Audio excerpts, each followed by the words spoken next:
Line's good. Never on. Whoa. Hard. Hardly. Come on, Brent. Line's good. Got real close. I hear high, right? Try and hit 2/3. Have they saved it for her? Yes, they have.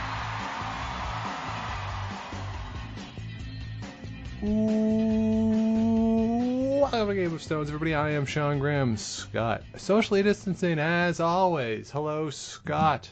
Sean, I have a question. Okay. When you say Scott alongside as always, is that a hat tip to Vic? Yeah. Ah, there you go. See, I didn't even know. Yeah, all this time. Yeah. It was a little tip of the cap to the great Vic Router. It's because I've been watching more old curling games. Yeah. And I started noticing that he says that at the beginning, right? So every broadcast he says that. There you go. Yeah, so that is why I say that. I'm figuring it out. You know, some people would say tip of the cap, as I would. Other people would say just outright stealing. 601, half dozen. So we're here this week. It's Saint Jean Baptiste Day as we record this Wednesday, June the 24th. Happy Saint Jean Baptiste, everybody celebrating out there in La Belle Province and across the country. Scott, how do you celebrate? I celebrate by saying Bon Saint Jean to everyone I know, and the rest is private. Yeah, you got to celebrate privately on a day like today. Of course, you lived in Quebec for a long time, living in Montreal. I work on the Quebec side, which means I get the day off today. In exchange, I go into work on the August long weekend in Ontario. But so that is the trade. I get today, work that Monday. But it's always an interesting day. My Quebecois colleagues really look forward to this every day. You hear people say that it's certainly bigger than Canada Day, and probably the biggest celebratory day for a lot of French Canadians, and certainly for a lot of the folks I work with, that is the case. Yeah, exactly. It's a big party, the Fête Nationale, sort of celebrating Quebec and its culture and everything that makes it great. So, yeah, it's a good time. Always a party. Not necessarily this year, today, unfortunately. No. But, Bon Saint Jean to everybody there, and I'm sure they'll have a good day. Yeah, for sure. My friend Alexi, who I work with, she usually goes to like some sort of big party or a festival or something. Like they always find something different to do. Talked to her yesterday. She said not this year. They have a picnic planned. They're going to go to a park, find an empty spot, and have a little picnic, and then go to a porch of a friend who they haven't seen in a long time. I guess she said it's like a really big porch, and they can sit like 10 feet apart. So that's how they're celebrating. A little disappointed, but certainly the spirit of the day exists still. So happy Saint Jean to everyone who's celebrating. And Scott, with it being a big national holiday today, we thought why not look back on some of the national championships that have taken place, and is partly inspired of the discussion we had on Monday with Jonathan from Rocks Across the Pond in our weekly chat, where we looked at the Canadian junior fields of the years we each graduated high school and tried to create mixed teams off of those.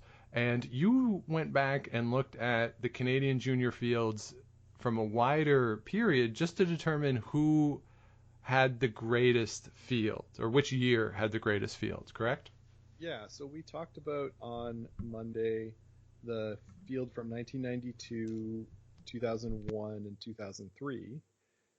And looking at that, 2001, which was the year I graduated high school, was a great class, due in large part to Brad Gushu being part of that. I got curious after that in seeing, like, I wonder how many of these fields have produced champions and perennial national appearance people in Briars and Scotties. So I decided to widen the range. I went all the way back to 1990, and I went up to 2010 where I stopped because I found that because the people who had played in those events were a lot younger, they weren't racking up 20 or 15 Briar appearances or stuff like that. So I thought it was kind of a logical place to stop. Plus, it was about midnight, and I wanted to go to bed. So I have 21 seasons of Canadian juniors. What I did for every player in the field that had a Wikipedia page, Yeah. and a couple others that I noticed. If there was a name that I noticed that didn't have a Wikipedia page, I said, oh, okay, I know that person. So I looked up their appearances. So I did a number of appearances at a national championship. So I have the Briar and Scotties. There are a couple from the early 90s who moved to the U.S. Yes. So I counted their U.S. national appearances. Okay. How many medals they've won at those national appearances, and then how many wins they have. Okay. So gold medals. The other caveat is so championships as opposed to individual game wins, like summing up the total of wins. Oh yeah, I definitely couldn't do that. Okay. So gold medals. Okay. And the other thing I did is anybody that represented their country at the Olympics, if they won a gold medal, I would give an additional one in every column. Okay. I think that seems fair. Yeah, actually, just if they represented their country at the Olympics. They didn't have to win a medal there. Okay. So they won the trials or won the U.S. Nationals. So that's the Rachel Holman rule. Yeah, the Rachel Holman rule, exactly. And I guess Kevin Cooey as well. Yes, for sure. Yeah, the 2018 Canadian Olympic team rule. Yeah, and so I summed all of those numbers for the entire field. Yeah. I then applied a multiplier. So I took the number of appearances is a multiplier of 1, so it just takes that number. Okay. The number of medals I multiplied by 1.5. Okay. And the number of wins or gold medals I multiplied by 2. So I just weighted winning a little more than just getting there. And I think that makes sense. That's fair, right? You play to win the game.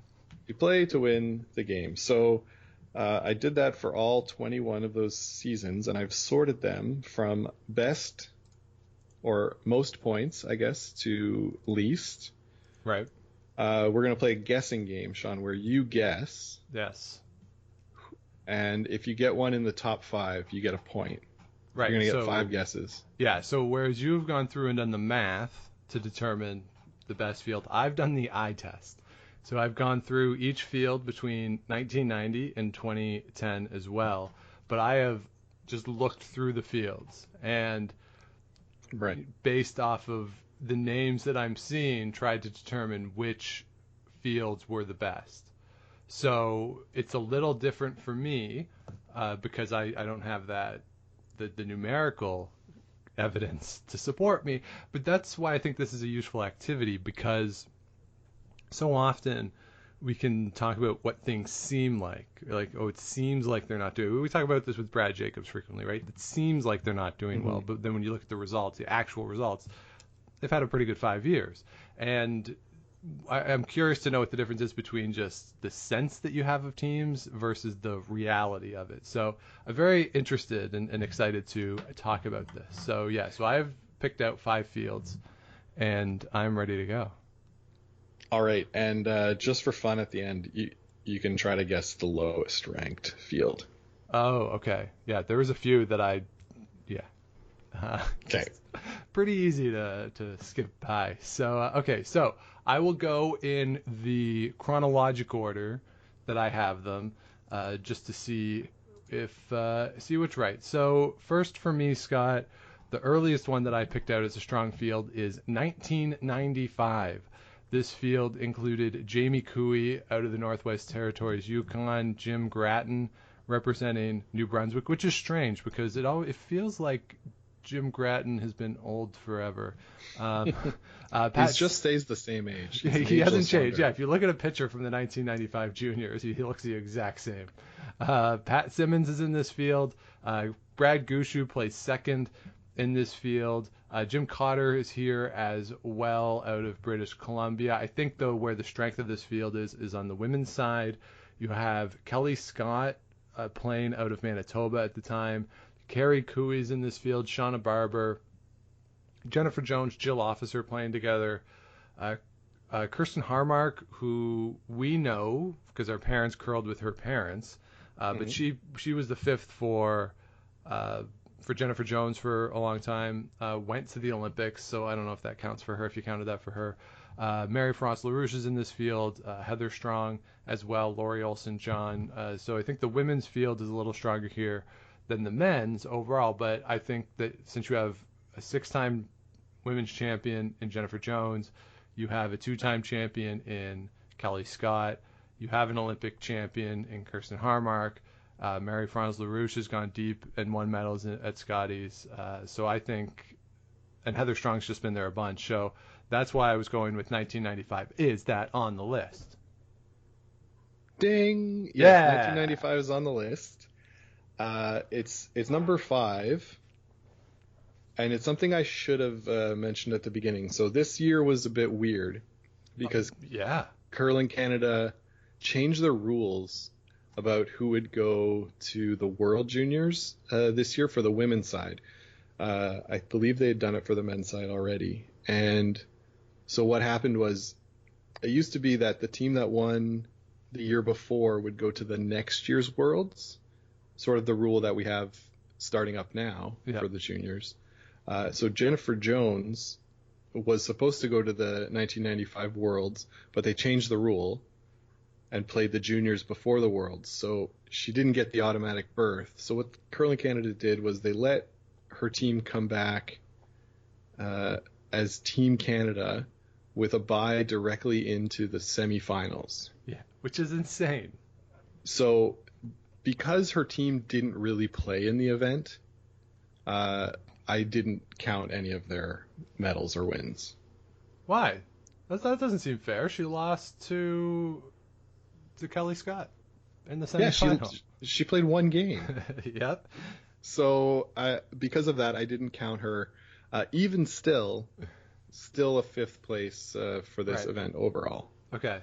Yeah, and that game against Kelly Scott, too, she gave up a 4 in the 5th end, just to give a sense of how that went for them. Yeah, and Kelly Scott used to play with Jennifer Jones in juniors.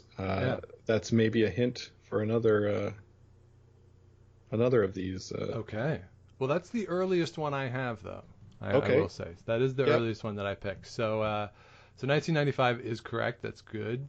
So next up, let's go, Scott, to 1998 is on my list. You have Carter Rycroft skipping out of Alberta. This field is loaded, I think, on the men's side. Mike McEwen is there representing Manitoba. Also, Alberta, on that Alberta team, Mark Kennedy is playing second for Carter Rycroft. Of course, you have Brad Gushu there in one of his just bajillion appearances at a national championship. John Morris, Craig Saville, Brent Lang, we talked about them the other day. They're representing Ontario, of course, with Andy Ormsby. And Jamie Cooey is there out of the Northwest Territories, and he played a whole bunch of junior events out of the Northwest Territories. On the women's side, you have Bronwyn Webster. She's there representing skipping Manitoba. You have Carrie Cooey there. Jen Hanna, of course, lost a Scotties final there in 2005. Mary France LaRouche again. Suzanne Goody is there. She's playing with Stephanie Clark. Shona Barber's there with Carrie Cooey. Krista McCarville is playing second in this field out of Northern Ontario. Steph LeDrew, Laura Strong. So just overall, I think a really strong field. Maybe a little stronger on the men's side, but I think this is a pretty balanced field overall. So I have 1998. Ding again, Sean. Yeah. Ding again. 1998 is the number 1 field, and it's not particularly close. Okay. You're right with the men's field there. What really stands out to me is of all the people that I put numbers down for, the only one that doesn't have a win is Mike McEwen and Jamie Cooey. John Morris is there, of course, with 4. Brad Gushu with 4. Carter Rycroft has 4. Craig Saville with 2. Langer with 4. Yeah. Andrew Gibson from Nova Scotia won when playing with Mark Dacey. Mm-hmm. And Mark Kennedy's got 3 wins as well. So, and 2, I think with that, the men's side here too, all the Olympic appearances, right? Carter Yes. Rycroft with Kevin Martin, right? He was on that 2002. exactly. Yeah. Mark Kennedy, of course, in 2010 and 2018. Gushu in 2006. Morris in 2010. Lang in 2018. So tons of Olympic appearances out of that men's field too. Yeah, exactly. And on the women's side, one you didn't mention was Beth Iskew. Oh, right. Is there, Yeah. and she won with Heather Nedouin. Yeah. I was going to say Godberson. But, that was her name at the time.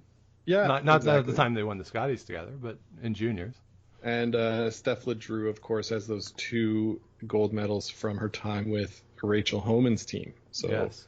those count. Yeah, a total multiplier here of 326. Wow. And the next one is 52 points lower. Oh, man.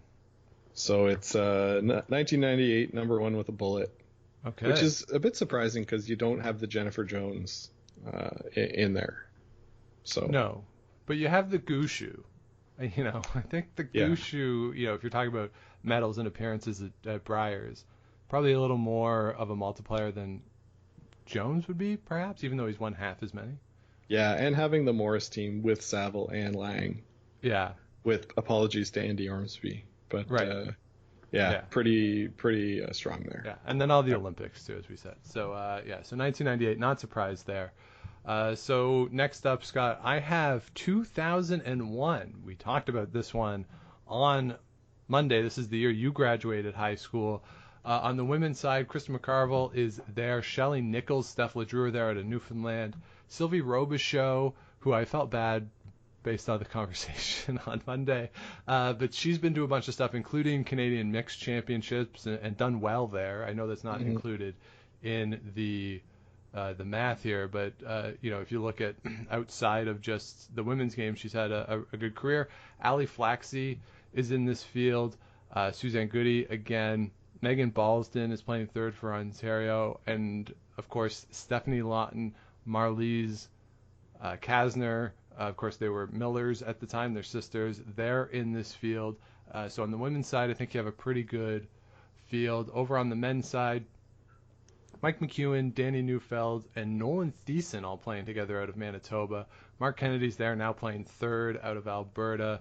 Gushu there, of course. The thing that mattered to me versus the year before in 2000 is that Nichols is on this team, whereas Nichols wasn't there the year before. So I went with the 2001 one because it had Mark Nichols, Mike Adams on the team as well. Not much else on the men's side, but between McEwen, Gushu, Nichols, Kennedy, Thiessen, I thought that was pretty good. And of course, can't forget that the one and the only Jamie Murphy there representing New Brunswick. So and he's had a bunch of appearances at the Brier. So I have 2001. Did that make the list?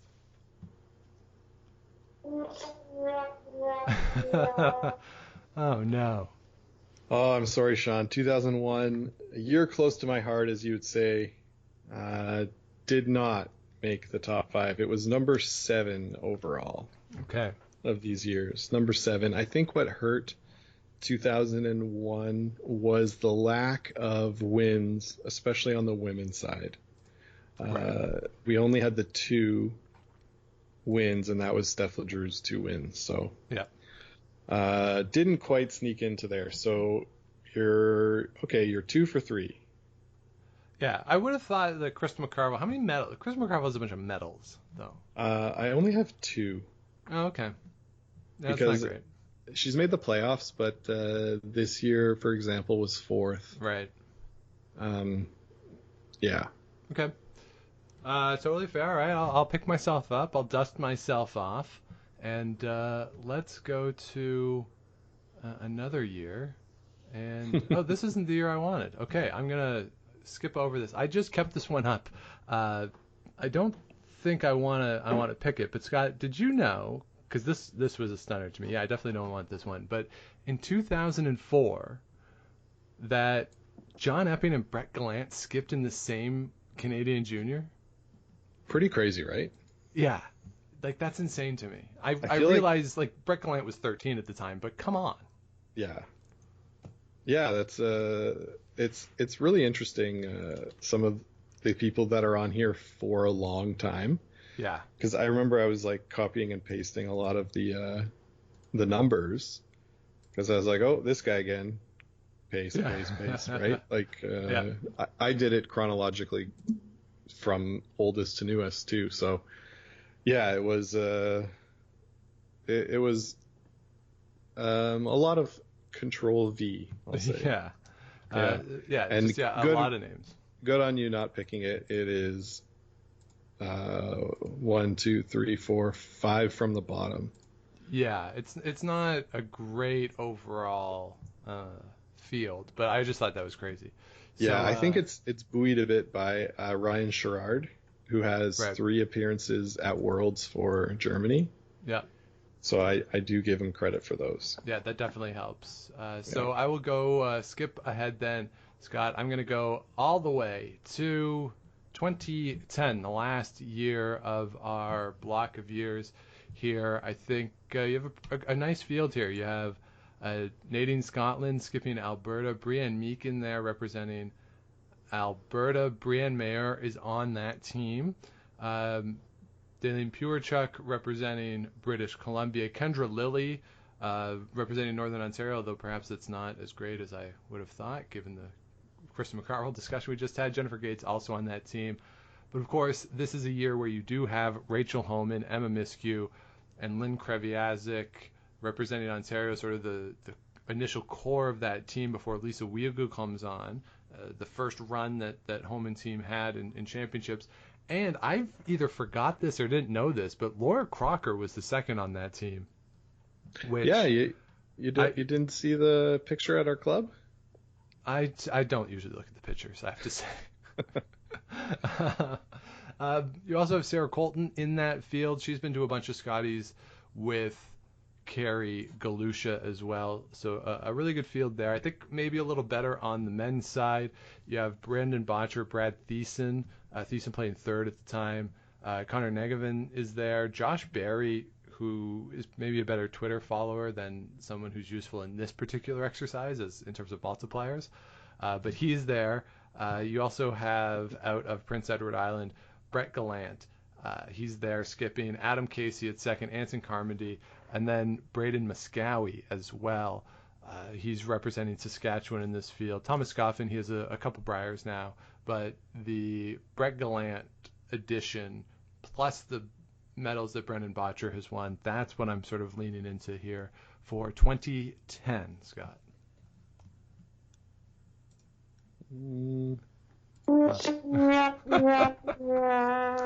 Oh, no. Yeah, unfortunately, you're trending in the wrong direction, Sean. I really am. You're trending in the wrong direction. It's number 11.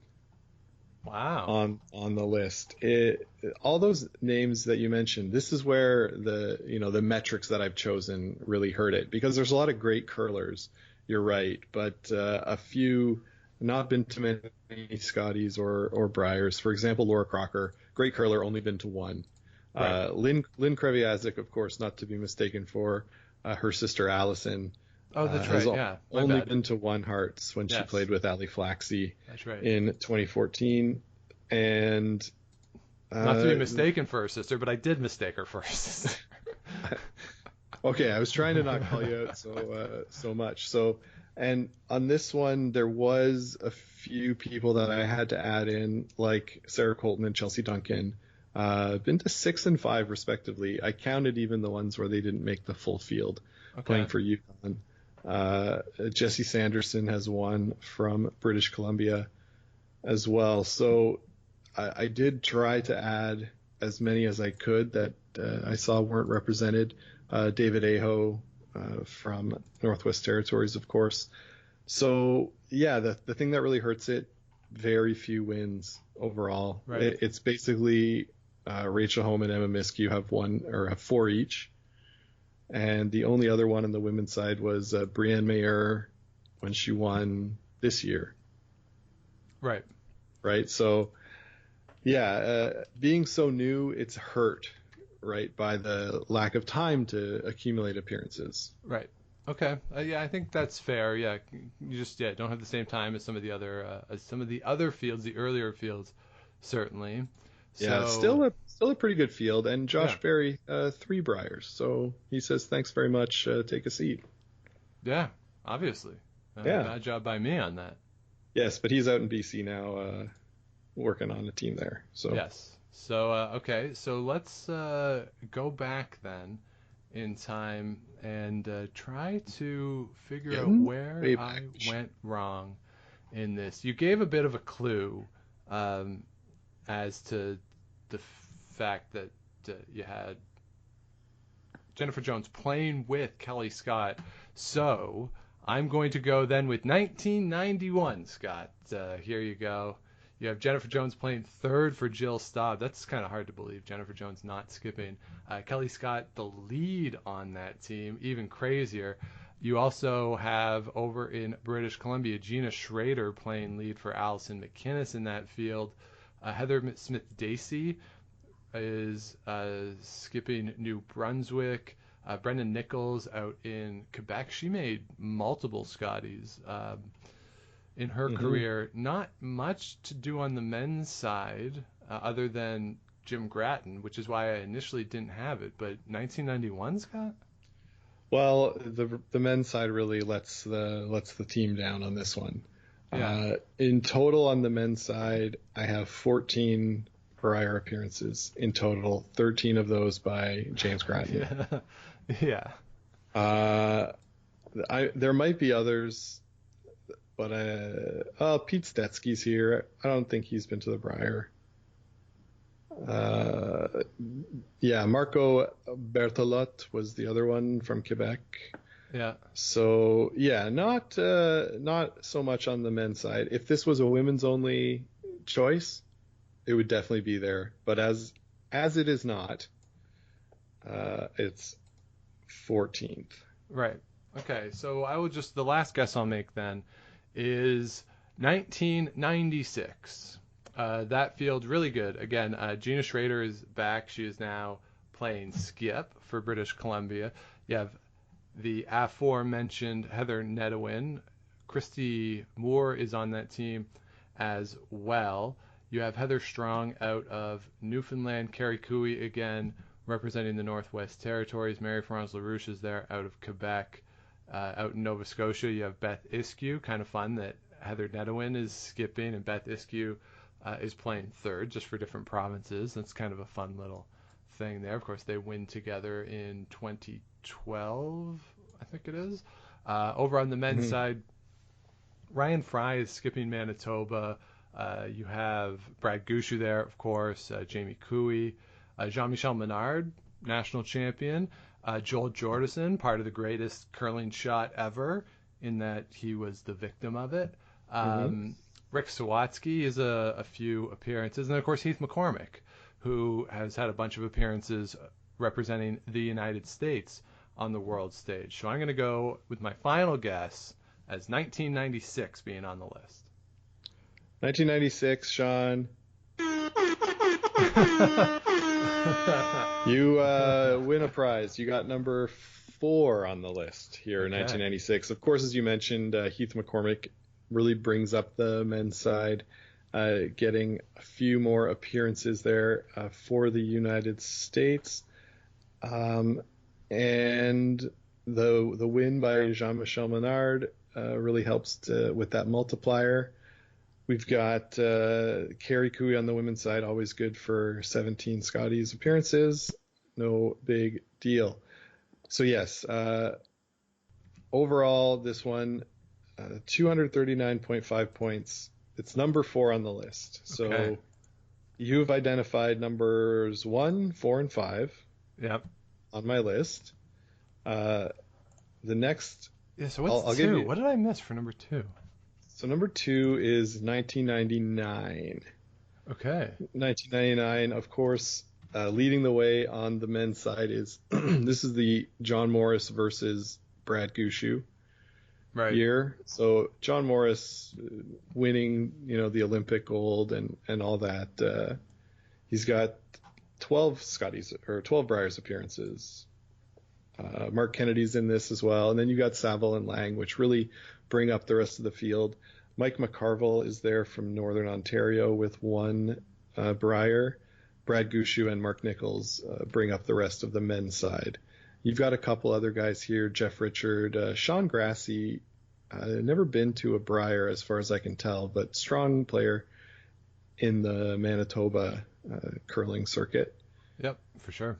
And then on the women's side, this is where you separate the wheat from the chaff for all our farmer friends out there.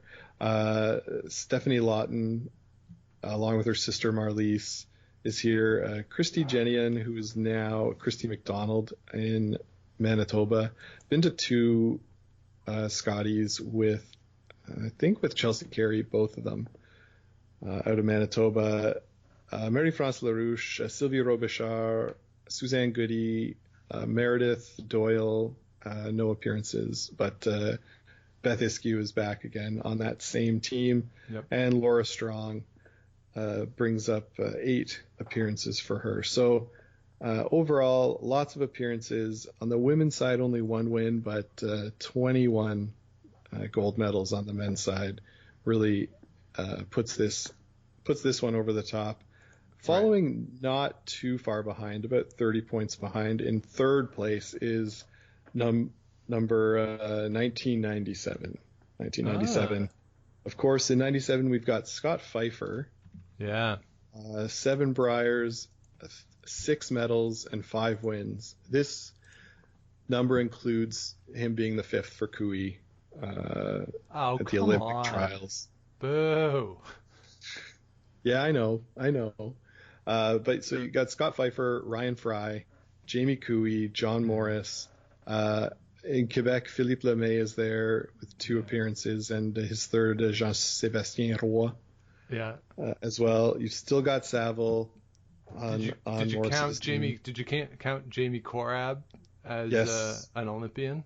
I did. Yes, he's got an Olympic medal. Yep. So he gets one of those.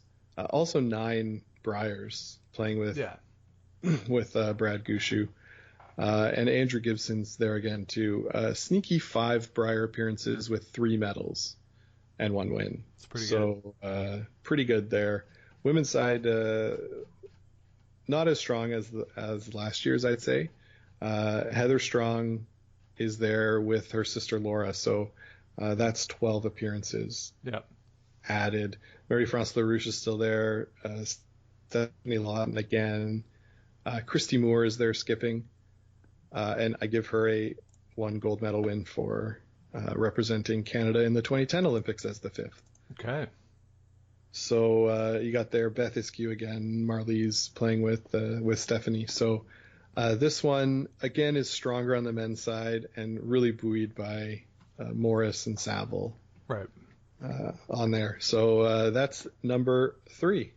Okay. So and just for fun, Sean. Yeah, just for fun.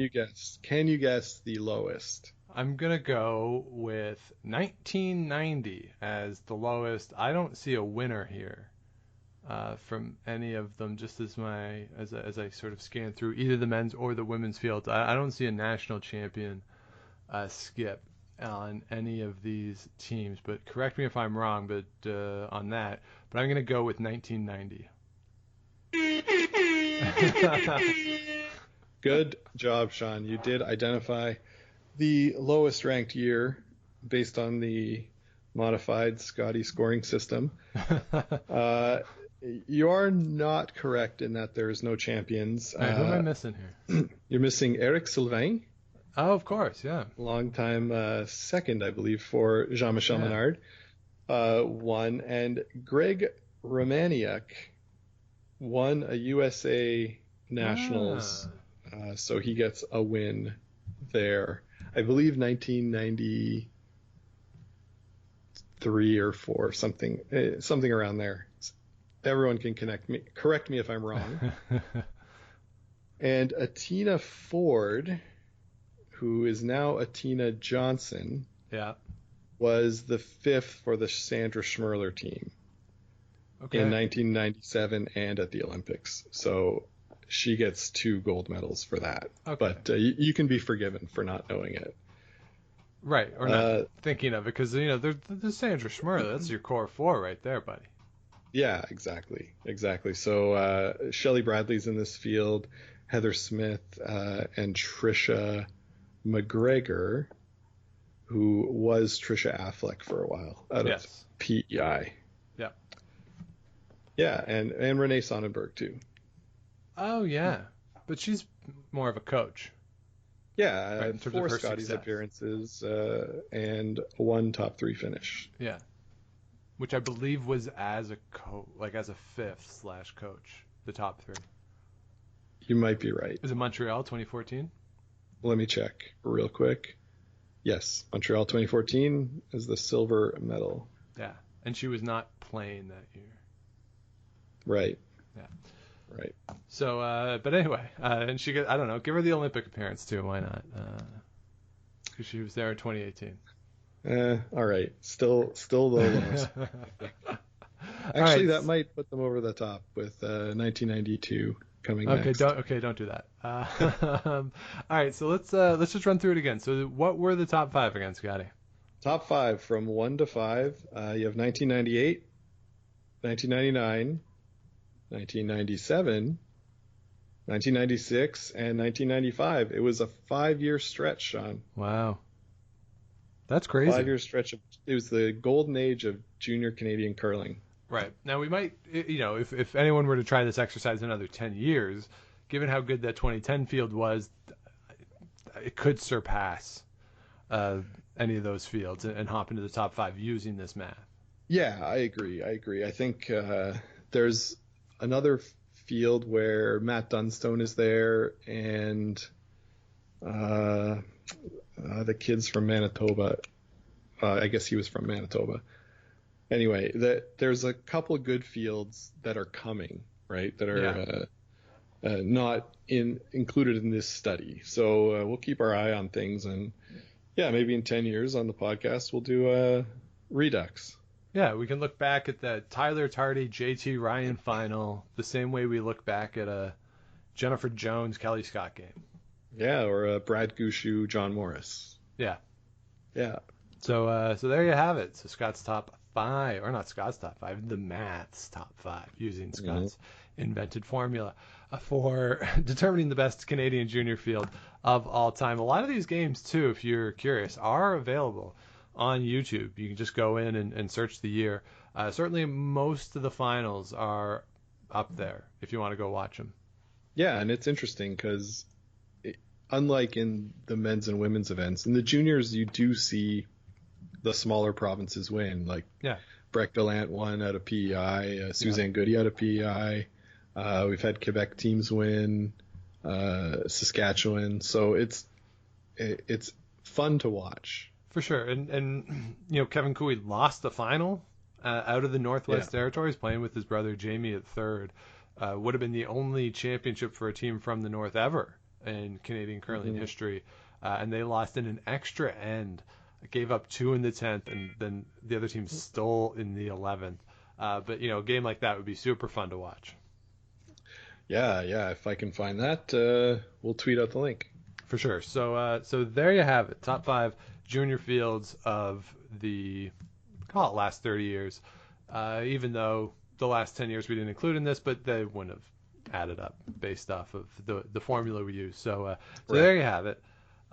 One thing that came up this week, Scott, that we want to talk about real quick is that the World Curling Federation, in conjunction with Curling Canada, it was actually a Curling Canada officially made the announcement, but the 2021 World Curling Championship on the men's side is coming to Ottawa, scheduled for early April of next year at TD Place, which is where they played the 2016 Brier. So if anybody came to Ottawa for the 2017 trials, different place and a much better venue for, well, I don't know if the sight lines are necessarily better for curling, but it's a better atmosphere. It's a smaller building. The patch is going to be steps away. There's a bunch of restaurants there. The stadium, the building itself is a little strange because it's built under the north side stands of the football stadium. So the south side of it's where the Ottawa 67s play. It's really low because that's where the football stands are. So if you're on that side, it's a really strange. It's hard to describe. I would encourage you to just Google some photos of it. But basically, there's a big wall over where the boards would be for the hockey, because that's where the stadium seating is coming up. And those seats, there's only like 10 rows of seats on that side. There's not much on either end. Certainly when the TV is set up, the TSN booth, a lot of those seats will be gone. And then on the north side, you have a lot of seats coming up on the side. So tons of side seating for that next year. But it was announced that it will be played. Curling Canada was asked in the press conference, can season of champion events take place, or will they take place without fans if that's the recommendation? And the answer was a definitive yes. So provincial championships, Scotties Brier, if it's not possible to have fans, Curling Canada was adamant that they would still be played. They did have the Minister of Sport for Ontario on the call as well, and she was asked about any travel restrictions, will be able people to be able to come in, and the answer was that they'll work with the federal government if travel restrictions are still in place to try and work it out. Their hope, of course, is that by next April won't be an issue. The other announcement that was made in this was that they're going to sell tickets in blocks. So if it's determined that the building needs to be a quarter full for safety reasons, that's the amount of tickets that they will sell. And then if the regulations change and you can get more people into the building, then they'll sell another block of tickets. So if you're looking to come to Ottawa, you want to go to this, just pay attention to how they're going to do the tickets, because they're not going to put the full building on sale early on. Even if they do packages, it won't be for the full building. So there is a chance that there could be restrictions in place, but Curling Canada and the World Curling Federation need this event to take place. Yes, it's a world championship, but you could more accurately say that this is the Olympic qualifying event for 2022 in Beijing. So it'll be exciting that it's here in Ottawa, but a lot of uncertainty is still surrounding the event there, Scott. Yeah, for sure. If you know definitely you want to go, say you live in Ottawa or somewhere close, and you say, I really want to go to this event, get your tickets early, because there's no guarantee that more tickets will be coming, like you say, Sean. So, if anybody wants to come and stay, my place has been rented by my parents. So, sorry for that. Yeah. But, and I'm walking distance from the arena. Yes. But I am very likely to, if it's safe enough for people to be traveling, I always have a work commitment that takes place that week. So if that is the case, I would be in Europe for the majority of the event, and I would be able to make it back for the final, the bronze medal game in the final on Sunday. But so Sean, maybe I will stay at your house and walk. Yeah, just walk back and forth. And walk back and forth, and Mom and Dad can stay here. Hey. There you go. Right on. We're cooking with gas. Yeah, I'm really excited for it to happen. We've known this announcement was coming for a while. Yeah. But we hadn't been able to say it. I think we teased it a bit during our Brier coverage. Yeah. But it's super exciting for the city. Super exciting for us personally. And like you say, this is basically the Olympic qualifier with no points coming from this year's Worlds. Yep. It's going to be really important for the teams to finish as high as possible to get those guaranteed berths into the 2022 games. So a lot on the line. Yeah, if you miss the playoffs at this, you have to go to the last chance qualifier. So it'll be interesting to see how it plays out. Expect a loaded field because, as we talked about the other day, countries are changing their rules that whoever wins the national championship doesn't necessarily go to the Worlds. So if Bruce Mowat doesn't win in Scotland, although this appears to be up in the air now, there seems to be some pushback from the players, or if Peter de Cruz happens to lose the Swiss final, Thomas Ulrud loses the Norwegian final, they're still coming. That is what's going to happen. So it will be a loaded field, and more. It's hard to say that a World Championship has a lightness to it in a normal year because it's still a World Championship, but I always get the sense that there's a looseness to a World Championship that, it's a little looser. I always feel just from watching it or at least the Canadian teams feel looser than at the Brier, just from watching it. This one won't be loose at all. These are the teams, with the exception of the Canadian team, and we'll see what happens in Scotland, but with the exception of the Canadian team, all these teams who are in this event would be going to the Olympics. So for as much as it's like you're qualifying the nation for the Olympics, you're qualifying yourself for the Olympics. Again, with the exception of the Canadian team, who again would have to go through, of course, the trials, and that's no guarantee. So that'll be kind of fun too, just to see if there's big celebrations when teams clinch a playoff spot. Yeah, that's a good point. That these teams will be playing for themselves. It'll be the atmosphere more of a trials, right? Yeah. Yeah, and being at the trials in 2017, knowing like the intensity that the players were exhibiting at that event, might be pretty intense down there at the old TD place. Yeah, especially as you get later into the week and losses start piling up for teams, and then you just start looking around at scoreboards. It'll be a lot of fun. So that, of course, hopefully can take place in its normal form next April here in Ottawa. Women's Worlds taking place the week before over in Switzerland. Similar situation there, where make the playoffs and you are at the Olympics. Yep. But we won't be at that one. Probably not. Yeah. But the Swiss time difference is a little better than some of the other time differences we've dealt with, I think. Yeah, it's okay. It's 6 hours. I mean, it's better than when it was in Beijing. Yes, better than being in the middle of the night. I agree. Yeah. So there you have it. The World Men's Curling Championship scheduled to come to Ottawa next year, and that puts a pin in the World Curling Federation's schedule for next year. Everything now is established in terms of where things are going to be played, when they're going to be played, and the rules for Olympic qualification at the mixed doubles level, and now with the men's and the women. So now we just have to sit back and hope that they can play. Yeah, fingers crossed.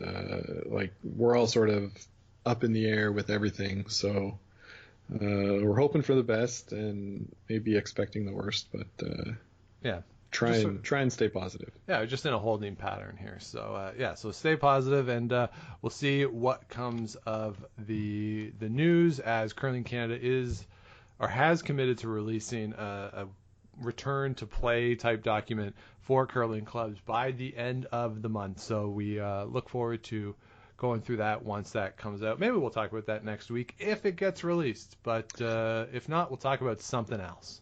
Yeah, we're hoping that comes out next week. Yes. And I don't think we have anything else this week, Sean. No, I think that'll put a pin in this week's episode. Again, always fun to look back at those junior fields. I like watching the juniors in real time, but it's maybe even a little more fun with the ability to reflect on some of these people's careers, to look back at how things played out. Yeah, funny to look back at their dumb haircuts too. Or for those people like Kevin Cooey when they had hair. That's true. Yeah. Yeah. Yeah. Very weird. Yeah, the same way that I think it's weird when I look at photos of myself from the same period. So that'll do it for this week. Thanks, everybody, for listening. And please do, if you like the show, head into Google Podcast or Apple Podcast, wherever it is you get the shows. Subscribe, give us the likes, the ratings, comments. Helps keep the show going. And thanks to those of you who have done that. We really do appreciate it. And do follow along with us on Twitter and Instagram at Game of Stones Pod. And you can email the show with any ideas, thoughts you have. Game of Stones Podcast at gmail.com. You can get in touch with Scott at Scott Lakes TV. And I am at the Sean Graham, as I still adjust away from Dr. Shawnee Fever. But it was time. It was time. It was time. Yeah. So hang in there. Hang in there, baby. So our happy Saint Jean Baptiste Day, everybody. If you're out celebrating, do be safe, be responsible. And we'll be back with you next week on Canada Day with another new episode. But until then, keep those brooms on the ice and don't dump that insert. Make the final.